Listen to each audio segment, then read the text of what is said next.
Welcome to the Biblical Leadership at Work podcast. I am your host, Jason Woodard. Before I introduce this month's guest, I want to say how much I appreciate those who listen and support the show. My prayer has been that as long as there are listeners and guests, I will continue to do this ministry, Lord willing. This is the beginning of our third season, and I am excited to announce that we are introducing a YouTube channel for the podcast. The channel will host the same interviews that you hear here, but with the video content of the show.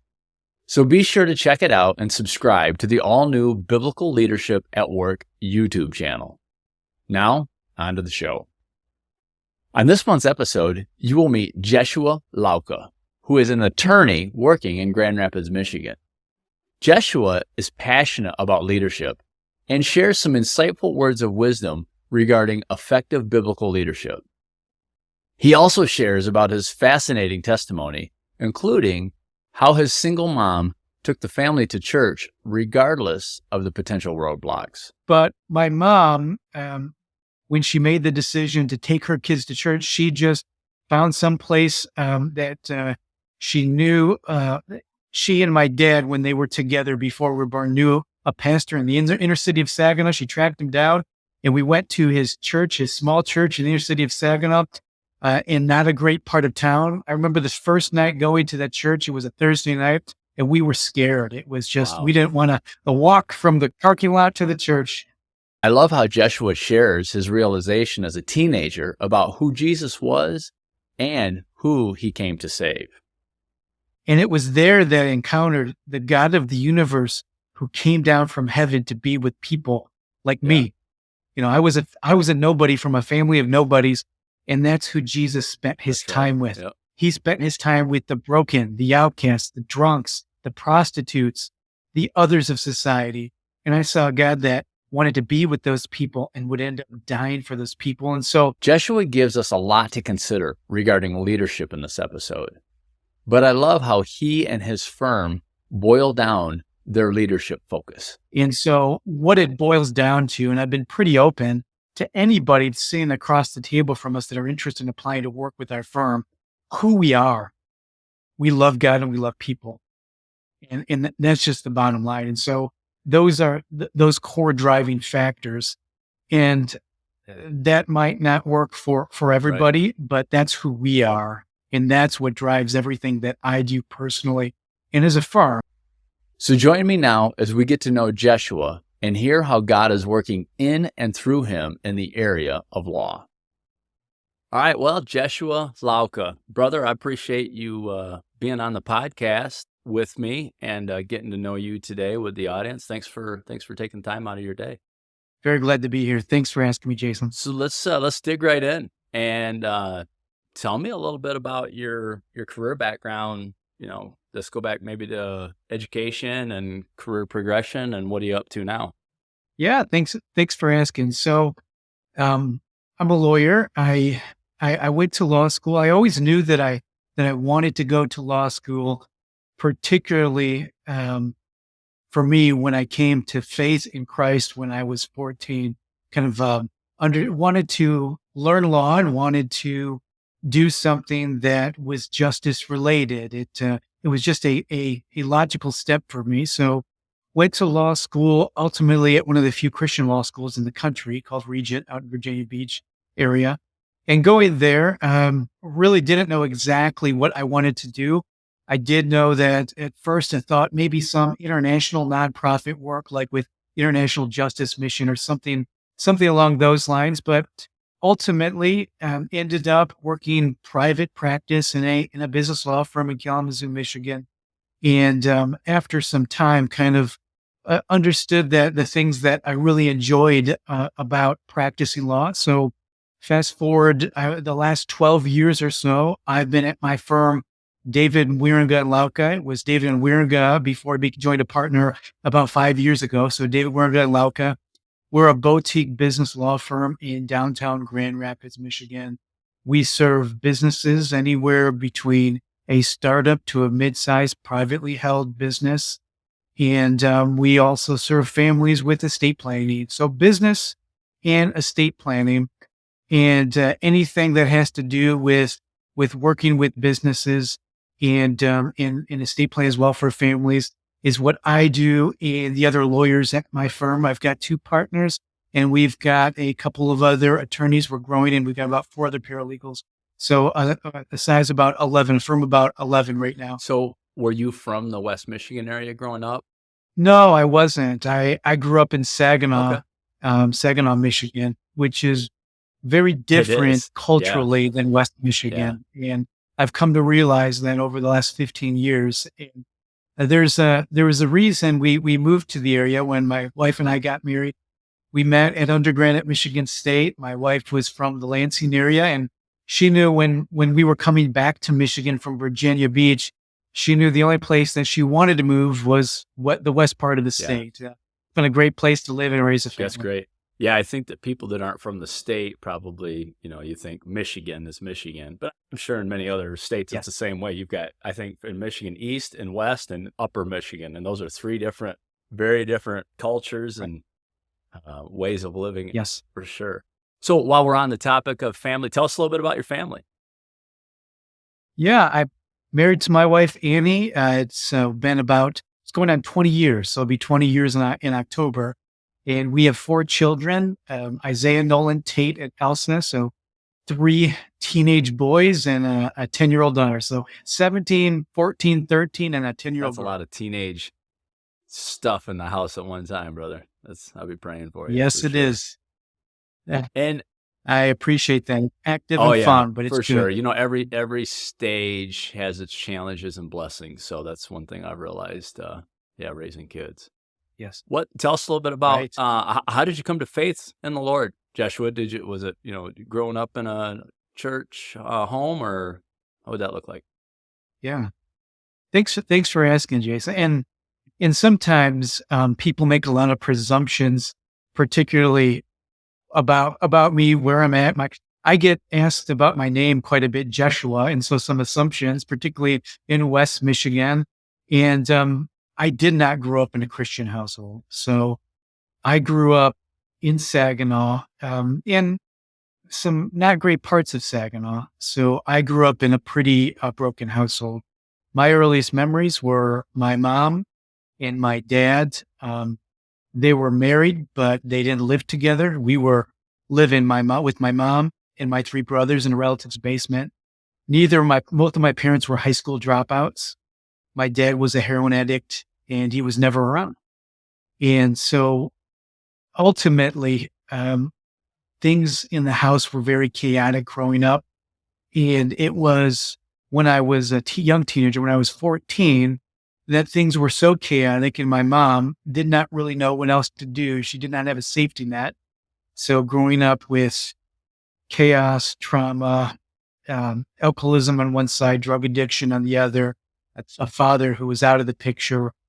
My mom didn't know what else to do with a chaotic household. And she said she was going to take her kids to church. And as a 14-year-old who religion wasn't a regular part of our life, I wanted nothing to do with no it. Thanks. It was just yeah, exactly. No thanks, Mom. And looking back, I would say, religion for me, probably I was agnostic at the time as a teenager. I looked around and thought there had to be a God that created everything, but certainly not a God who was knowable or cared about me or my upbringing or my family. But my mom, when she made the decision to take her kids to church, she just found some place that she knew. She and my dad, when they were together before we were born, knew a pastor in the inner city of Saginaw. She tracked him down, and we went to his church, his small church in the inner city of Saginaw, in not a great part of town. I remember this first night going to that church. It was a Thursday night, and we were scared. It was just, we didn't want to walk from the parking lot to the church. And going into that church, I remember just being my first thoughts were I was just confused, listening to music, hearing people worship and talk, and I just didn't understand why people would choose to spend their time to sing, together to sing, and hear someone talk about an old book. I really didn't get it as a teenager. My mom, I think to her credit, she kept making us show up and go to church. And so at some point in time, as the pastor would talk, I began to hear about Jesus, and Jesus intrigued me.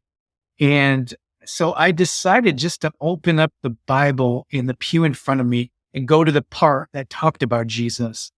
And it was there that I encountered the God of the universe who came down from heaven to be with people like me.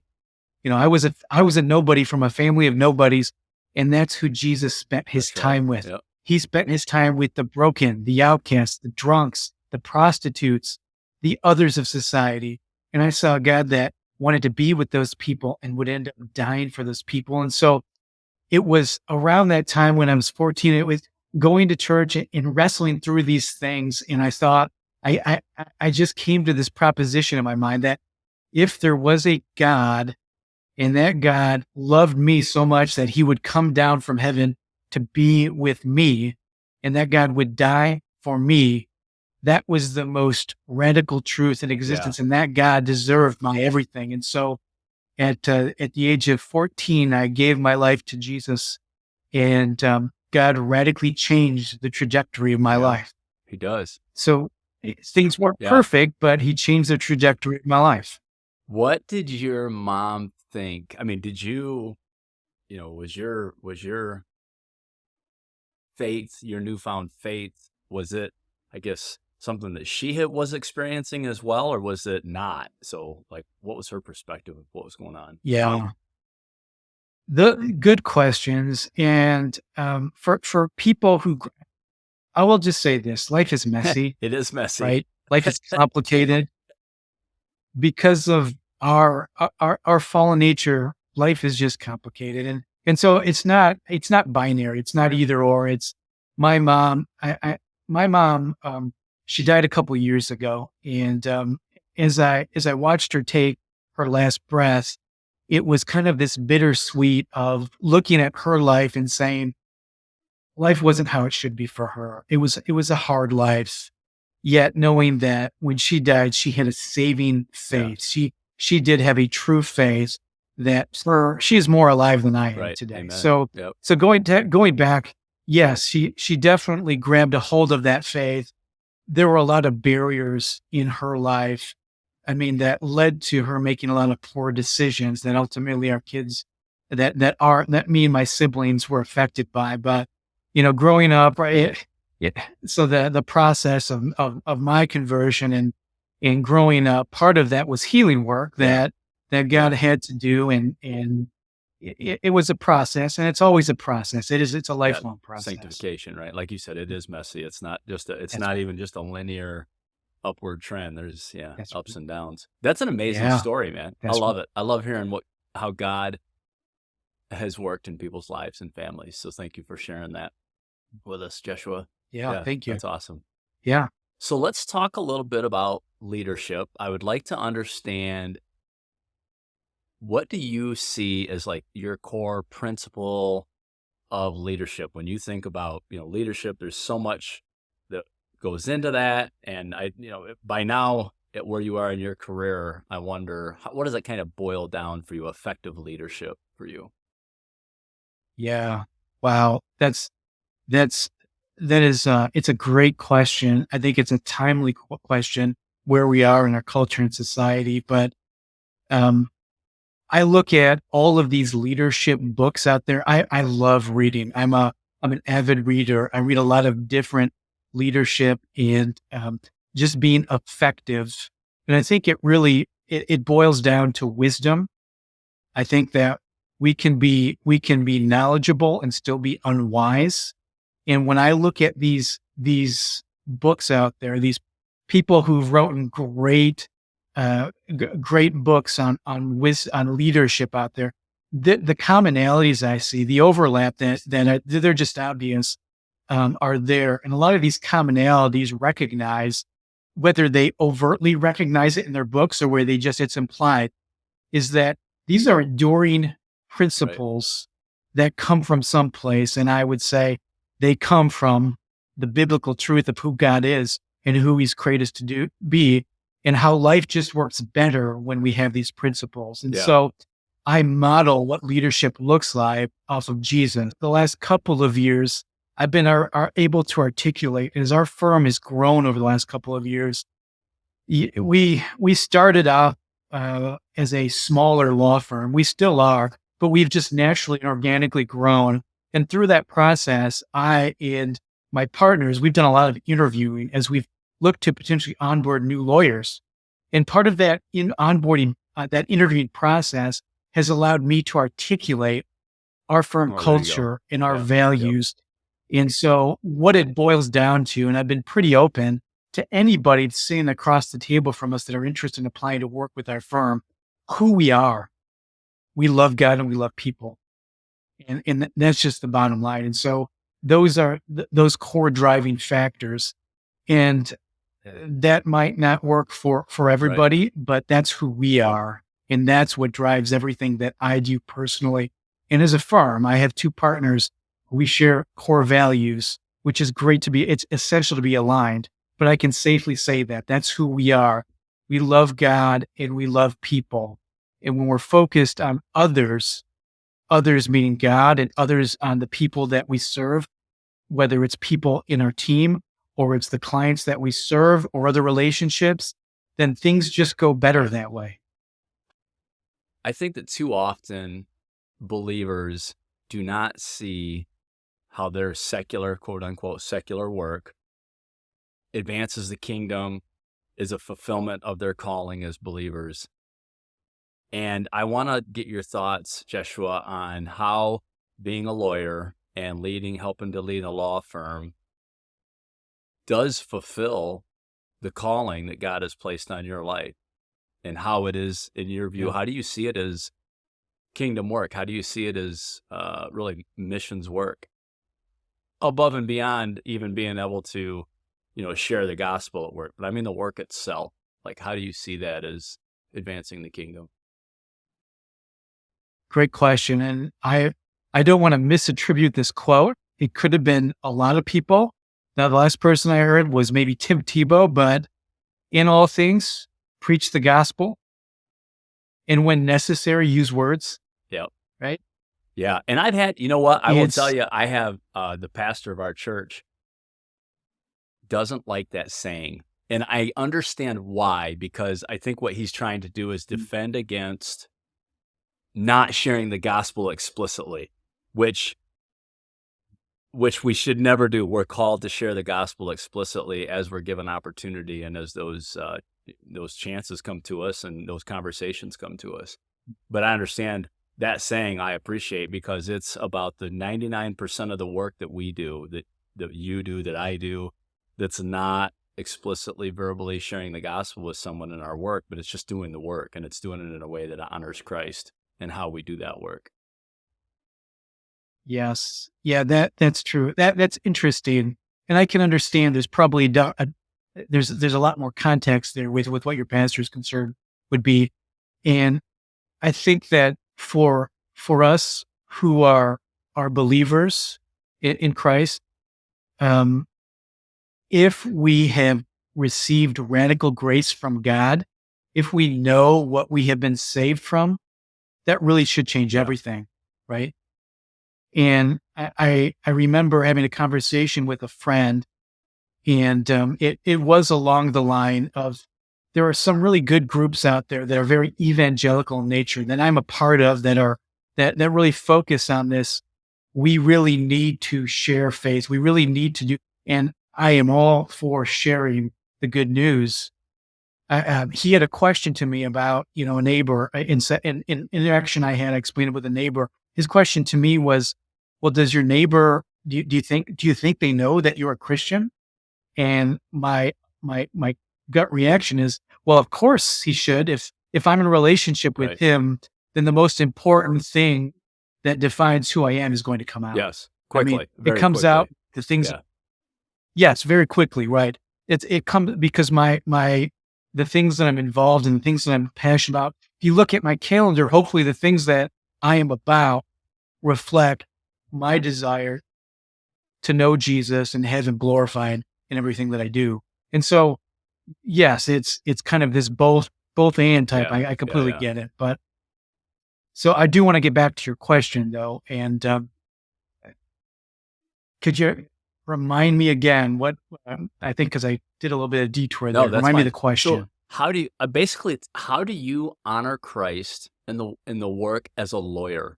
Like your work Yeah. as a lawyer. How do you because I work in manufacturing, right? And some people might think like, how do you honor the Yes. Lord and go in and making parts? And I can articulate that, and I'm working on it, still sharpening that. But I want to hear, how do you go in and honor Christ through the work that you do in your field? Yeah, there's a lot of different ways. What's been helpful for me as well is putting together this.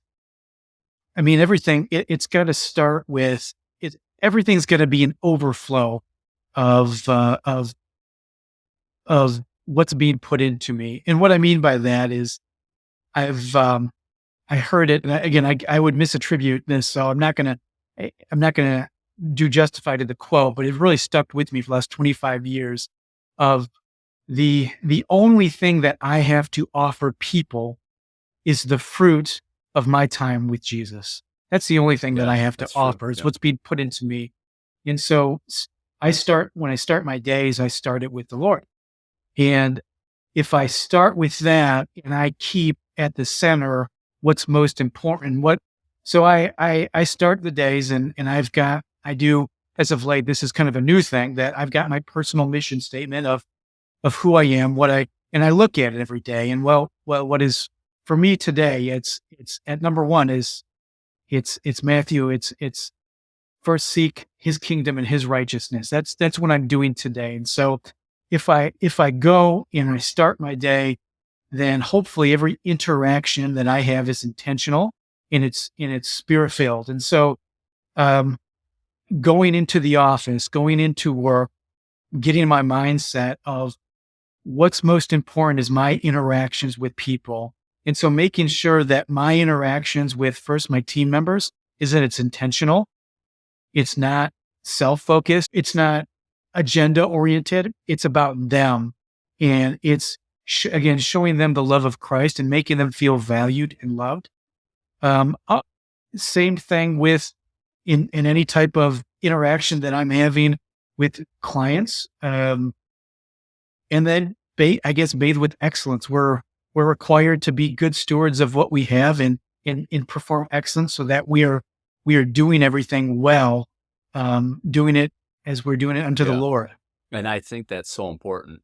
We talk about that a lot on this show is everything that we do, doing it with excellence, because if we're not doing that, and when the time does come that we're able to share specific, the gospel specifically, like get a chance to tell somebody about Christ and what he's done for us, if we're not working in a way that's honoring him with excellence and doing everything at the very best that we can, not only what we do, but how we do it and how we interact with others and how we treat others and how we serve others. That's what I hear you saying, is that you want to go in and serve your coworkers and serve your customers.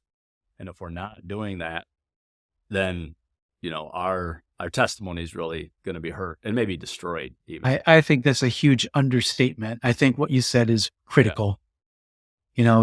It is. So you started to talk a little bit about your spiritual disciplines, Jeshua, and I always like to ask people that we interview about those. So can you talk a little bit more about what are the things that you have in your life to ensure, sanctification, that you're growing in your walk with the Lord? Yeah, a couple of things. It has evolved over time. But what has been consistent is we have a busy house. Yeah, sounds like it. We've You got have a had bunch for of about 10 kids, and years. yeah, life is full. It's good. But when the day starts, it starts at a mile a minute. And so for me, I need to start the day before everyone in the house is Yeah. away. And so that's when I start. It's when it's quiet. And so that I have time to reflect and I have time to spend time with the Lord. Reading is critical, getting into his word. I have, other material that I typically go through. I am a huge, I just am. I'm a Tim Keller fan. And so I go through his work. It's talking about faith and work. Every Good Endeavor is one of my favorite books. I've read Nice. through it Okay. multiple times. Yeah. So I'm a huge plug for that. If the whole faith and work Yeah. conversation. But so I start making sure that you have time, that I have time away. And then it's changed a lot over the years, but you've got to be known. You've got to be in community with others, meaningful community. And so really fighting for that. And it's changed over the years.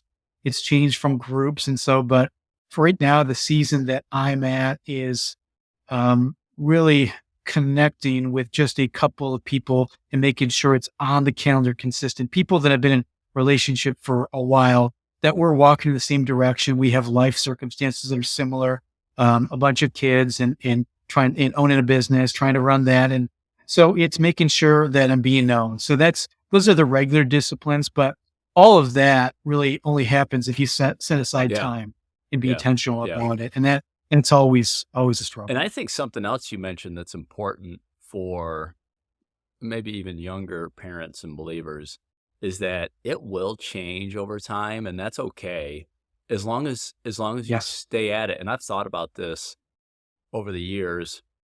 Our children, our oldest is 28, our youngest is 18, and so I've been walking with the Lord since our oldest was born, so 28 years or so.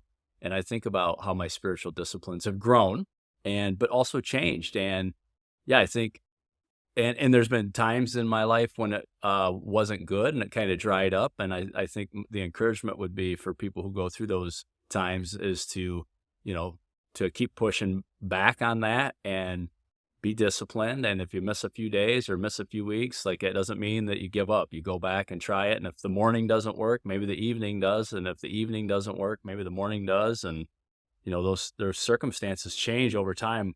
Now we have a granddaughter actually that lives in our house, but just Wow. one. We don't have a house full of little ones running around. And I know that's super challenging when you do have a lot of children at home, especially for moms who are the caretakers, to try to find 10, 15, 20 minutes even of quiet time is challenging. But making sure you're working to carve that out is super, super important in your walk with the Lord, for sure.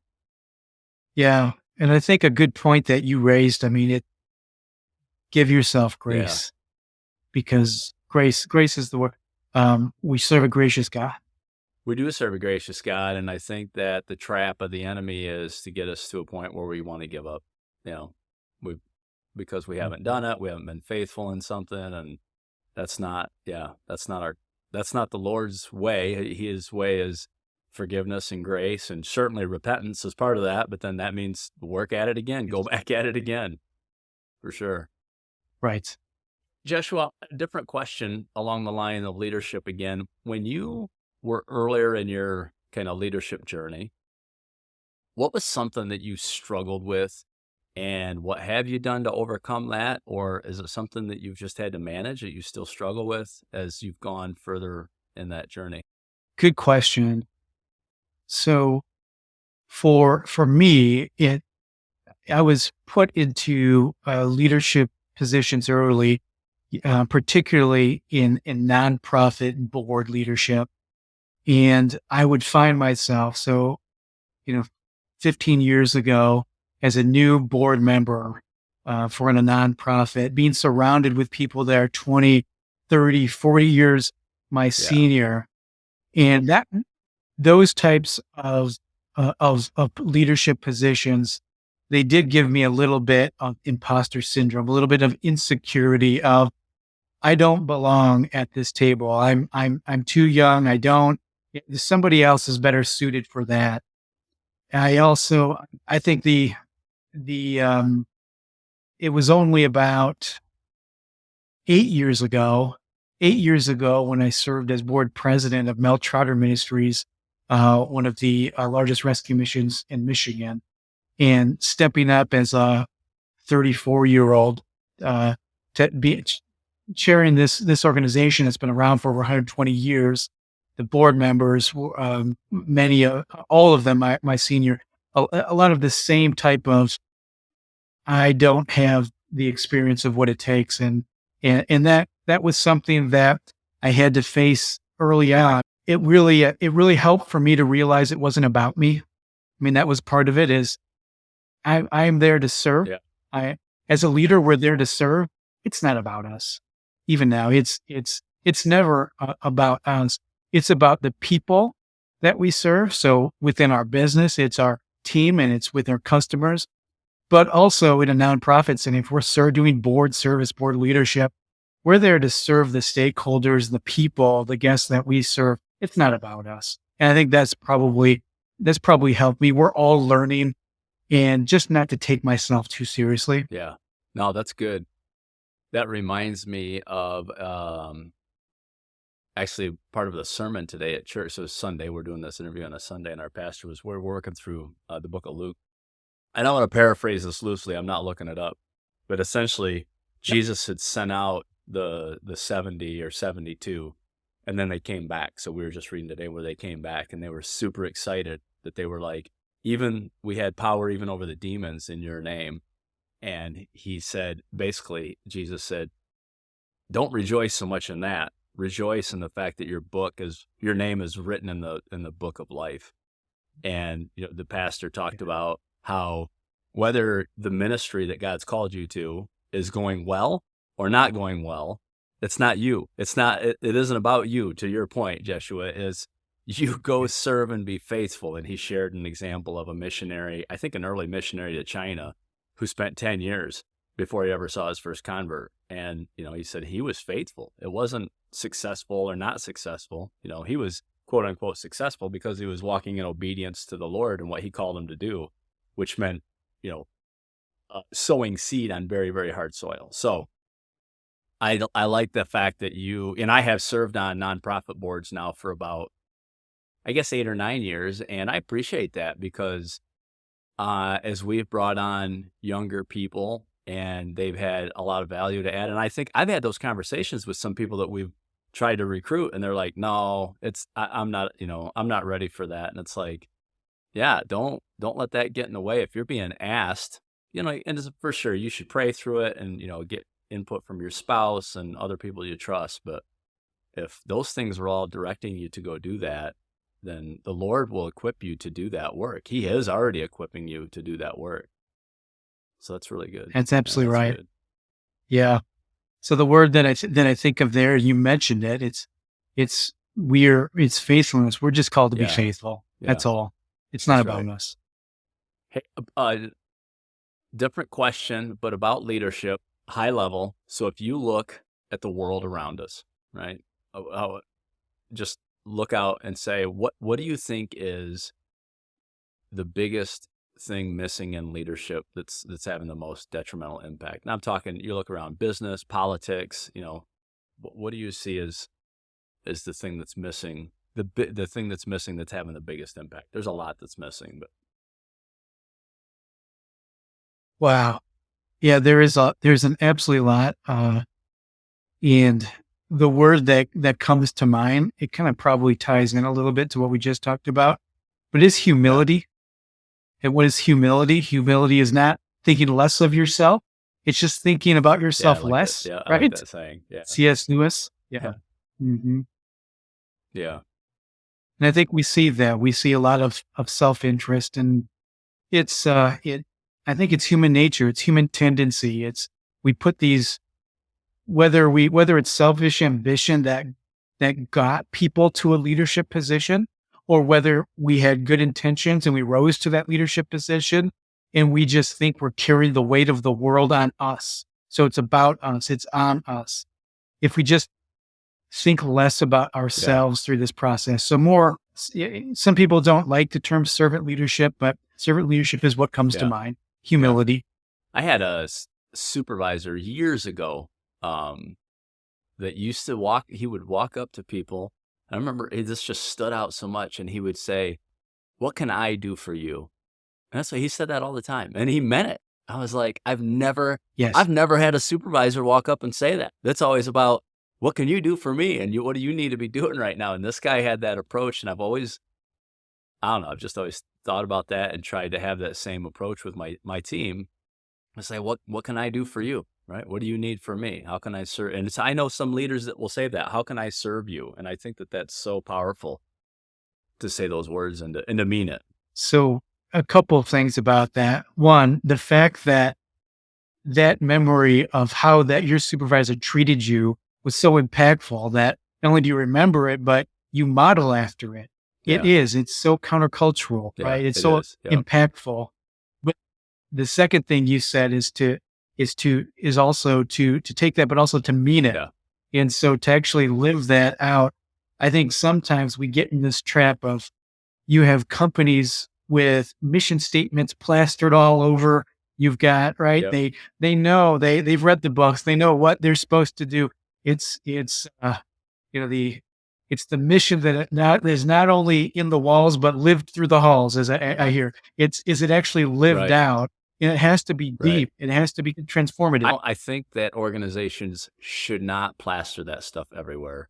And the reason that I say that is if it's being lived out truly, and we're all human, so it's never perfect, but if the top leadership team is living it out day to day, meeting by meeting, decision by decision, it doesn't need to be plastered all over the walls. It just, yeah, it doesn't have to. And unfortunately, too often when it is, it's not being lived out, and it's all over the walls, but it's not being lived out. So that drives cynicism, frankly, with people, I think. Yes, I agree. It's very easy to lose trust of your team, the people that you were. It's hard to gain and easy to lose. Exactly. Destruction's always quicker than creation, in my experience.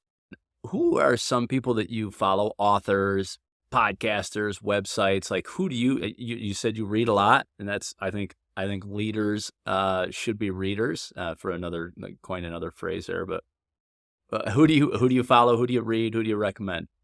A lot, and it's the breadth of kind of the areas that I am really focused on. So from a leadership standpoint, I am a huge fan of Craig Rochelle, Oh yeah, particularly Yep. his leadership podcast.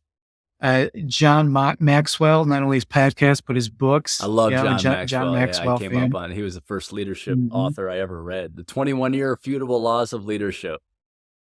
Read that a long time ago. It's in my, if I was in my office right now, it's hanging up in my office, that one particularly. Yeah.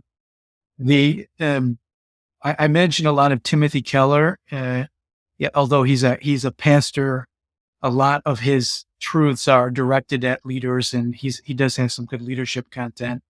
Another is John Gordon. John Gordon's got some good leadership. I love Stephen Covey's 7 Habits of Yes. Effective Yes. People. I'll read through that one. I think a good one, Jim Collins, Good to Yep. Great. That's one that again, those are these enduring principles of truths that you get through them. A couple of other authors that I read, and this is more in the entrepreneurial space. They're Dan Sullivan and Benjamin Hardy. Been reading through their books. 10x is easier than 2x, and Who Not How. Those are some that I would recommend. Yeah, no, I appreciate that, and I'll link to those in the podcast, and so people can check those out. Several of those I've read as well that were super impactful. John Maxwell, he gets mentioned, I'm going to say 80% of the time when I have people on this show. And actually, I had heard he's like the guru, right? I mean, he's the guru. Yeah. Yes, that's right. And Yes, Greg, is it Greg or Craig Groeschel? I heard about him from one of the people I interviewed, and I've listened to his leadership podcast ever since. It's very good, very good. Yeah. I guess the other one that comes to mind along those lines, just because his book was so instrumental, it's Carey Nieuwhof. He has a leadership podcast. He's also a pastor. He wrote a book called At Your Best, that in a time in my life when the life balance was getting a little bit out of hand, those principles were really life-giving to me. He's got great podcasts. Okay, good. Check that out. Hey, what would you say to somebody who's moving into a leadership role for the first time? Like maybe they come to you, a friend from church, and they got their first opportunity and they want some advice from someone who's been doing it for a while. Jeshua, what advice would you give them? Yeah, I think that it is the product of surrounding yourself with the right people. So not only resources, I think that you can learn an immense amount of good principles from, any of the work that you're familiar with, or that I just talked about leadership principles. And either through podcasts or books, but I think it's also mentorship is critical.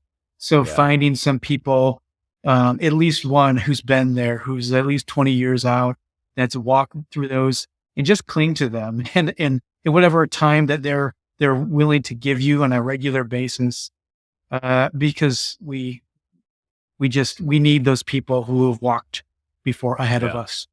I can't agree more. I think about a couple guys who have helped me through my career, and one of them's retired, and I still have called him on occasion when I had a big decision to make, or just get some advice from him. And what's interesting is how willing, in my experience, that these people are to help, to get on a call, to spend some time with you. And I think too often we neglect that at our peril. So yeah. Oh, there's a lot there, Jason. Yeah, I think so too. It seems to me the people who, in my experience, who've had the most value to give, maybe I've been reluctant to reach out because of their status, or because they keep their right. But when I have reached out, they have made themselves available to impart wisdom into me. It's interesting how that works.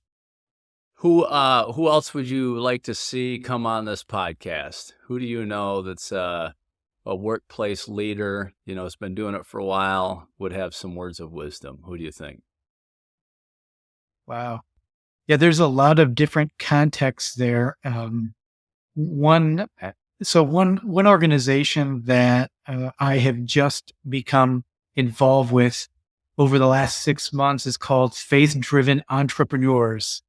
And it's a fascinating Christ-centered organization for business owners, entrepreneurs, people who are entrepreneur, and also investors who might work with those types of businesses. And there's a couple of guys, even locally in Grand Rapids, who I'm starting this West Michigan chapter that might be great people to talk to. So that's kind of more locally, but then there are others that offline that I could think of that I would definitely want to introduce your way. No, I would love to do that. I'm always looking to, find some people that can come. And really, this is just all about imparting wisdom and helping each other grow as leaders, and just sharing ideas and maybe possibly networking and being able to be more effective in our work and ultimately honoring the Lord in that work and glorifying Him. So, yeah. What's the last question I have? I always ask everybody when they come on, when you are done with full-time work, and you got a ways to go. I don't think you're too close to retirement, but when the Lord moves you out of full-time work, what do you hope that people will have remembered about working with you? Yeah, it goes back to my principle. My focus is they would look back and say, Joshua loved God and he loved people, and truly understood that's who I was. Yeah. Well, it's simple, but it's, I love it. Love God and love others, right? That's what Jesus said it all boiled down to, was those two commandments. So, that's right. Hey, what's the best way for people to get a hold of you, Jeshua, if they want to reach out? And I can link that in the show notes too, but what's the easiest way? A couple of ways come to mind. I mean, my email is the best way to communicate. My first name, Joshua, at dwlawpc.com. I don't really have other private emails. That's just what I use. And the best way to connect with me, I'm very active on LinkedIn. And so connecting with me on LinkedIn, I found it to be a great way to engage with content that's good content, to learn, but also to connect in meaningful ways like we are here, Jason.